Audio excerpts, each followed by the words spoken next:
Today we're going to look at city furniture feature in InfraWorks. Let me open this tutorial 4, which we left off last time. City furniture provides you with context in your model. For example, items such as people, vehicles, and signage on a city street or in your project area provides context to your design and context to the landscape architecture or the building itself. Today we are going to look at how to add these features in InfraWorks that can also be exported into 3ds Max. And these features have ready-made materials that are wrapped and mapped onto these elements. So to look at these items, we are going to go back to the familiar dashboard, modeling dashboard items here. So the city furniture is under the build and manage the model. On the flyout under conceptual design features, there is city furniture and also generic objects, buildings. These are contextual objects that you can place in your model. These items are also in the palette here. Let's see.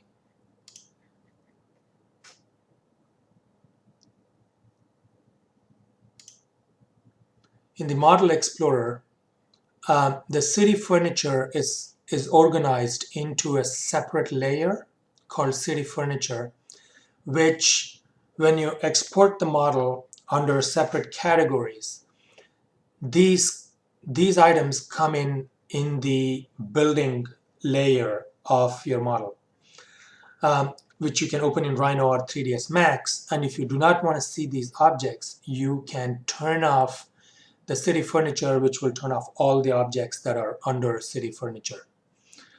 Let's see. I'm going to turn this off. So let's look at this here. So city furniture has a number of items that are built in to the library of draw style of city furniture. So in this case, we're going to try placing a simple object in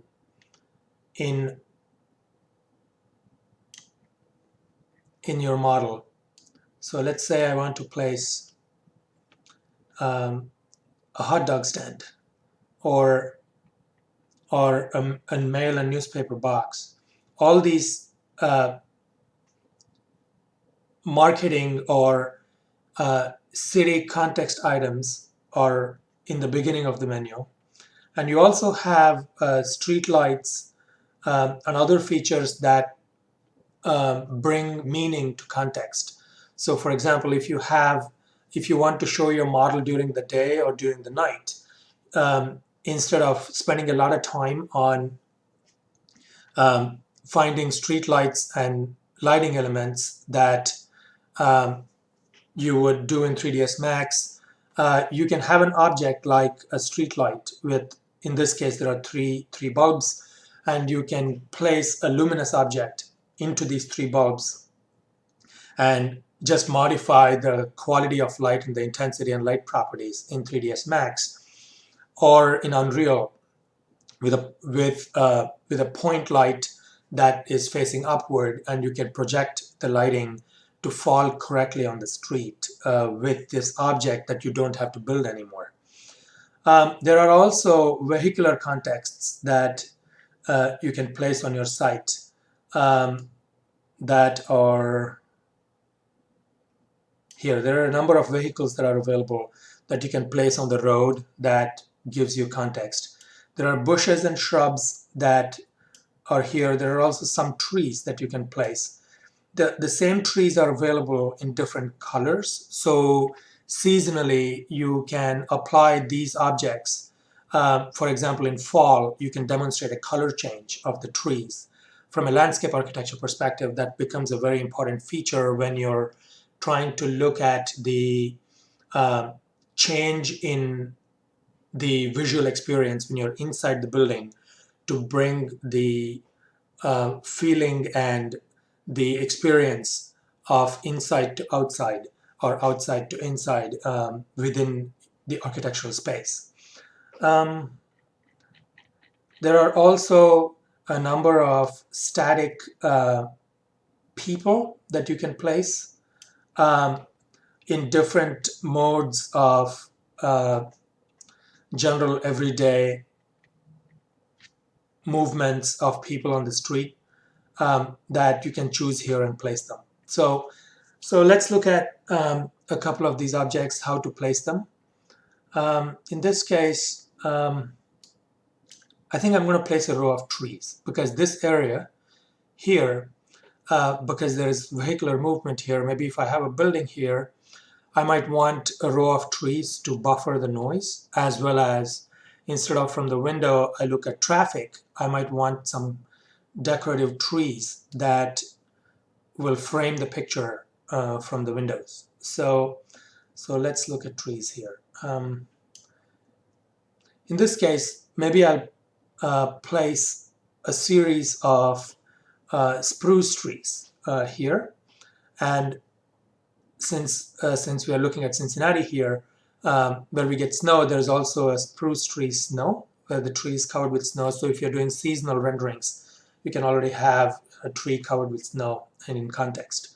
So I'm going to select the tree here, and I'm going to left click, and you can see that there is a dashed line that appears. And the line here demonstrates a series of trees if I want to place them at a particular distance from each other. I can also place just one tree. So I'm going to zoom in here. I'm going to double click here. That provides me with one tree. And it is too tall here, which we will adjust in a moment, but you can see that the material of the tree is already applied to it, and the shadow and the lighting of the tree in that position is also handled by InfraWorks natively.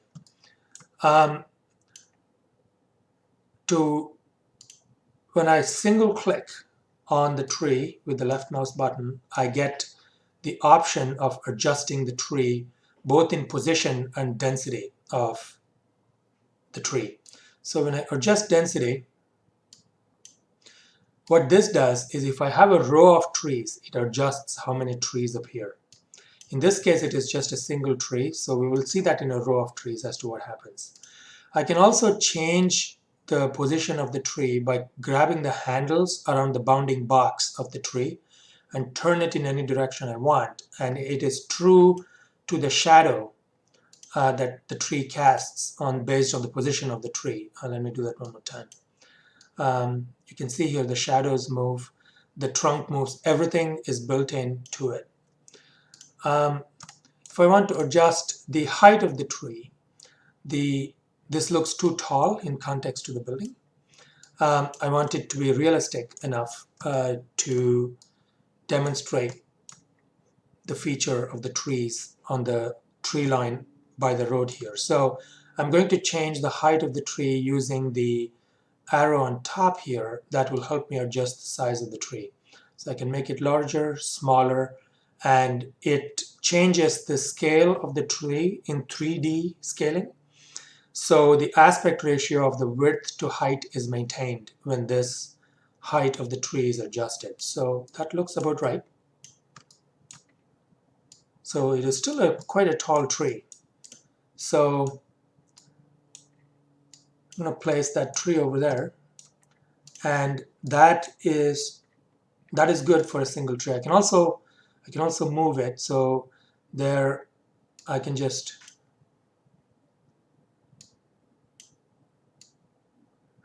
this is very similar to the gumball feature in Rhino.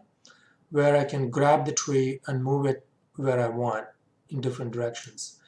By default, as you would have noticed, the trunk of the tree correctly positioned itself onto the land.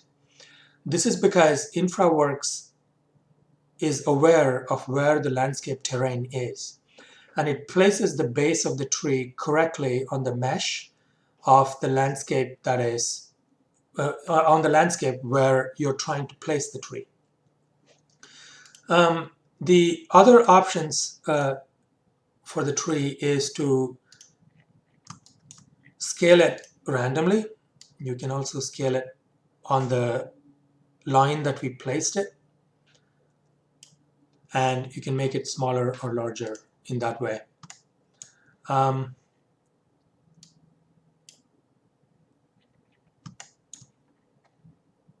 going to resize this tree here. Okay, that looks about right. Yes, that's about right. Now, let's also look at placing a row of trees.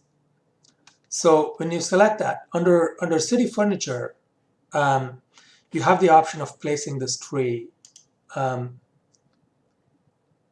single or in a row. Let's first look at, from the same option of city furniture, how to place a row of trees. So I'm going to select this spruce. This time I'm going to select the snow. Even though it is summer here, we're going to look at the snow-based tree. So I'm going to single click here. And let's say I want, for about 25 meters long, I want a row of trees. So I'm going to double click over here, and I get a row of snow-laden trees. Now, you can see here, there is snow on the tree. So again, I'm going to adjust the height of this. I can adjust the individual height of the trees. I can also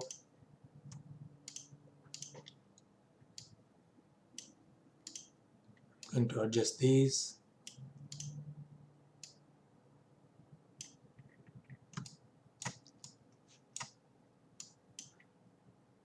To match approximately the height of the other trees.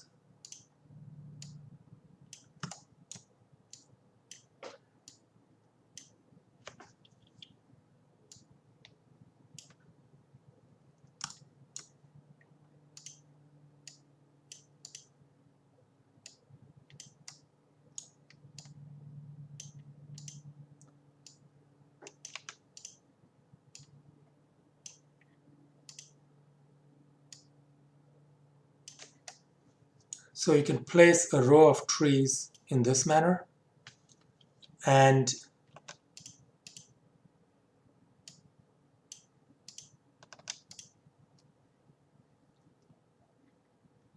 additional options for the trees are available in the flyout menu over here that appears based on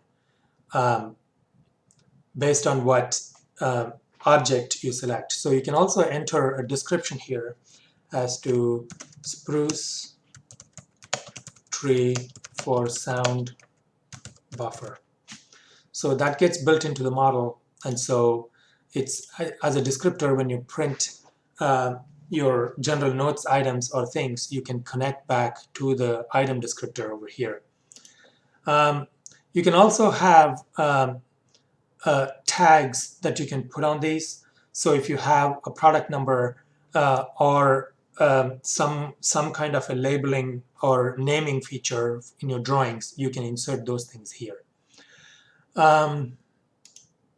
You can also have the date when you want it inserted, and also the termination date of this object in your drawing. This is useful when you have, for example, like traffic cones.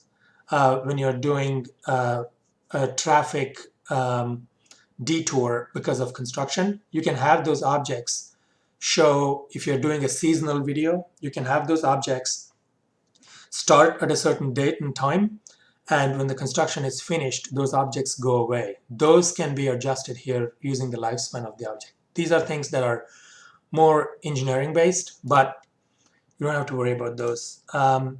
We are more concerned about the visual representation of the architectural features. So these functions here help you with those items. You can also place a row of trees using a couple different options here. There are rows of trees, which provides you with directly to the menu position where the city furniture takes you. You can also have a stand of trees. Now let's look at what these are. Now I'm going to choose a different one. Let's say I choose under row of trees. Let's say I choose this. I'm going to place a row of trees on this side.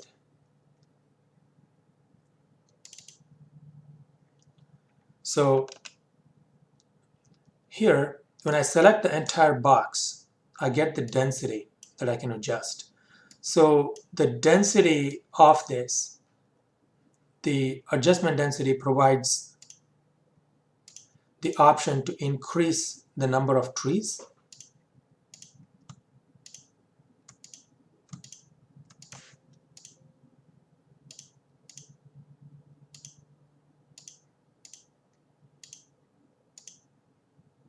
When I select all of the trees, the density box will be activated. When you select just a few trees, InfraWorks still understands that the entire row of trees has not been selected. So I'm going to increase the density of the tree. So in one click, I can get that many trees if I want. And you can also, each of these trees are grouped. So I can just adjust the height of one of the trees group or all of the trees. So now when I control and select the trees, let's say I select all these trees here.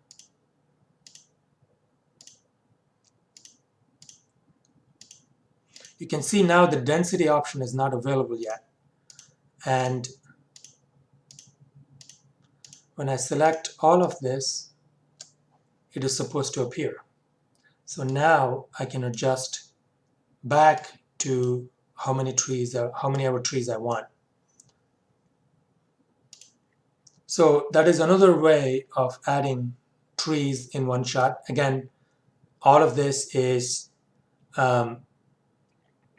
adjusted by Autodesk through the feature to show shadows, and the base of the trees will correctly form themselves at the surface of your landscape terrain.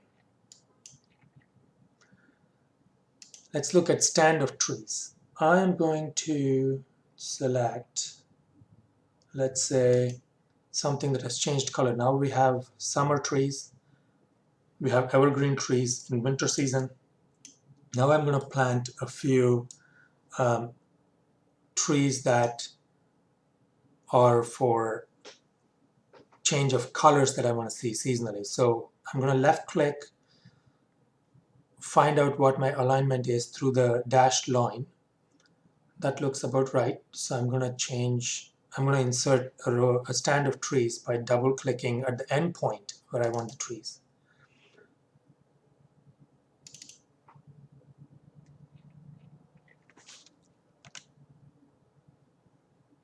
So the tree is large enough that it provided only one tree right now. Maybe I should choose a different tree. So here is another tree that has changed color. Let me see if I can do another stand of trees here. Let's check that one.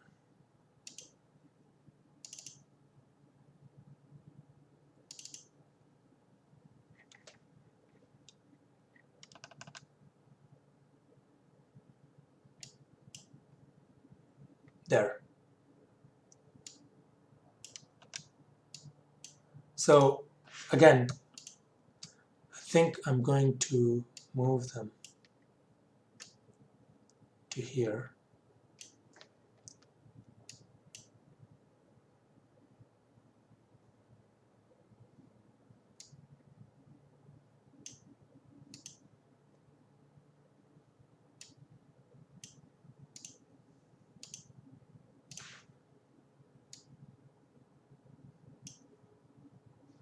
There we go. A stand of trees lets you insert sort of like a buffer area of trees that are in a volume. So a row of trees provides you, just like a road, a trees on a line. A stand of trees lets you insert trees like a box. So if I move the vertex of the box, I can get the trees within the bounding box spaced accordingly. So you can see that it, just like in games, as I get closer, it generates more of the trees because of anti-aliasing. So if I zoom out far enough, you don't see the intensity of it, but from a rendering perspective, as I get closer, it anti-aliases and produces more trees in that area as a stand of trees.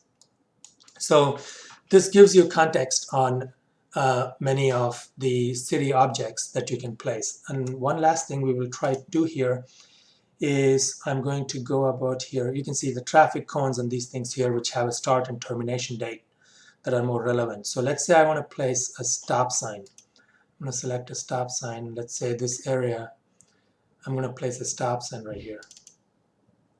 So there's my stop sign, and I want the stop sign to face this way.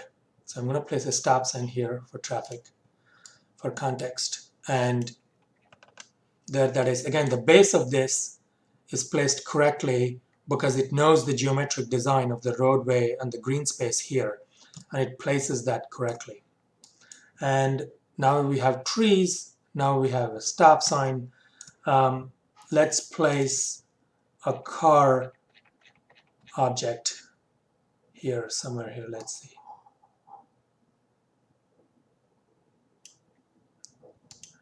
I'm going to place this car over here. There it is. I mean, it's not the newest car, but provides context. So I'm going to turn that around. It's not too bad.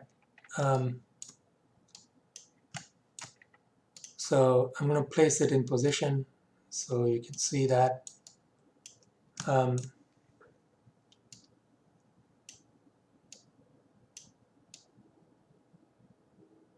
That looks about right.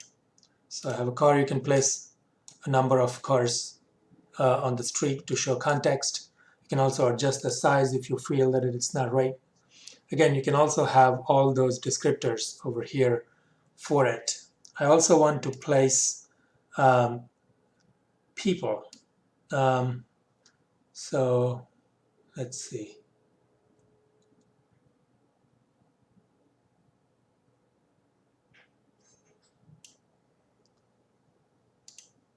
I want to place maybe people over here who are maybe coming back from lunch.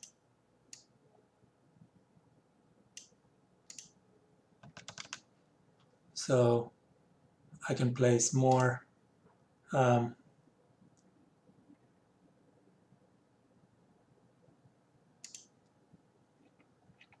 so let's say you want to place maybe somebody's looking at the snow on the tree. So you can place all the contextual objects. It is very fast. The rendering is not bad. It provides context to your building, your landscape, or your overall design and approach to the building, and so on and so forth. So you can experiment with all the other objects here. There are also, generic objects that are pile assemblies and so on and so forth.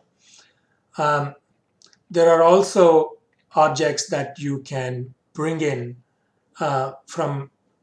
You can also import a 3D object into the style catalog, and if you already have 3D objects that you have created, you can insert them through.